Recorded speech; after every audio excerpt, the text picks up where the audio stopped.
News में आपका स्वागत है। मैं राजेश महाजन। न्यूज़ है, हेमा मालिनी ने पार्लियामेंट में वक्तव्य दिया है बांग्लादेश के हिंदुओं के लिए। कृष्ण हमारे हृदय में है और मैं उनकी पावन नगरी मथुरा की प्रतिनिधि हूं और इस सदन में हूं। हमारे पड़ोसी बांग्लादेश में जो हिंदुओं के साथ अत्याचार और मंदिरों पर हमले किए जा रहे हैं और कृष्ण भगवान की पूजा को रोका जा रहा है, आपने कह दिया वो बात उसे मैं पीड़ित हूं और मेरे साथ देश के करोड़ों कृष्ण भक्त पीड़ित हैं। भगवान चैतन्य महाप्रभु का मूल स्थान है बांग्लादेश। उनके बिताए हुए बहुत सारे स्थान कृष्ण अभी मंदिर बन चुके हैं सदियों पहले से, इसीलिए वहाँ पर आप बांग्लादेश में बहुत सारे मंदिर देख सकते हैं।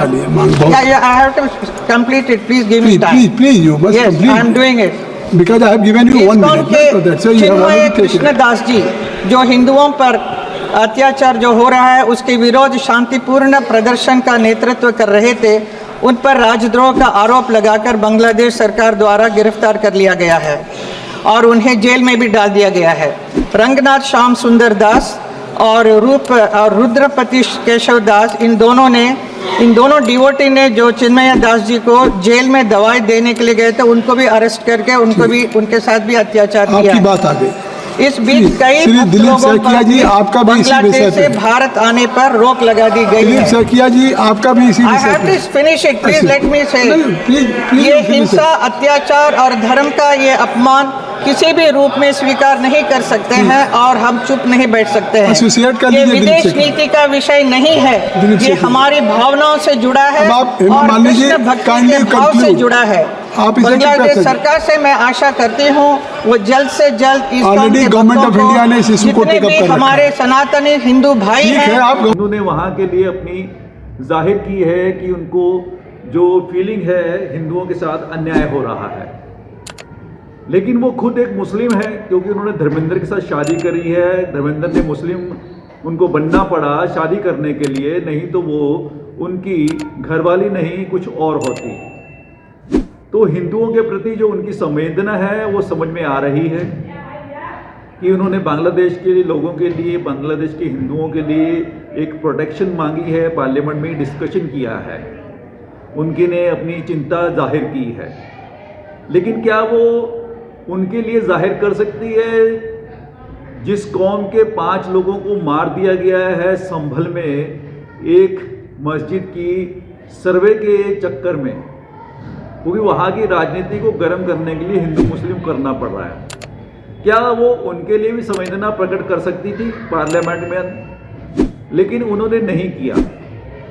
क्या वो सिर्फ अपनी जीवन को एक अच्छा बनाने के लिए, एक नाम देने के लिए उन्होंने मुस्लिम बनकर धर्मेंद्र से शादी करी थी?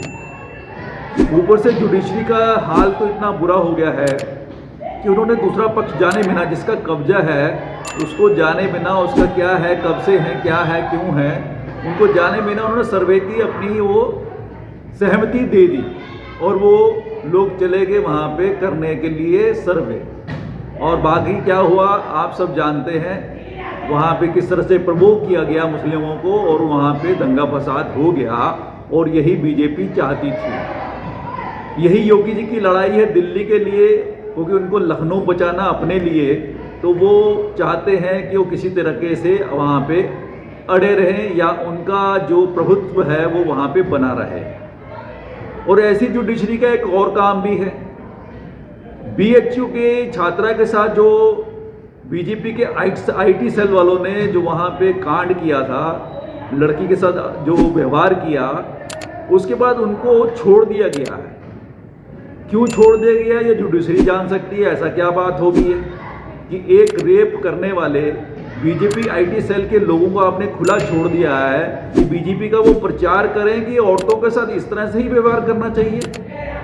ये तो हिंदू औरतों को भी सोचने वाली बात होगी। क्या वह हिंदू औरतें ऐसा चाहेंगी कि कुछ लोग जो उनकी मेंटेलिटी बड़ी गंदी हो चुकी है वो इस तरह से छोड़े जा सकते हैं?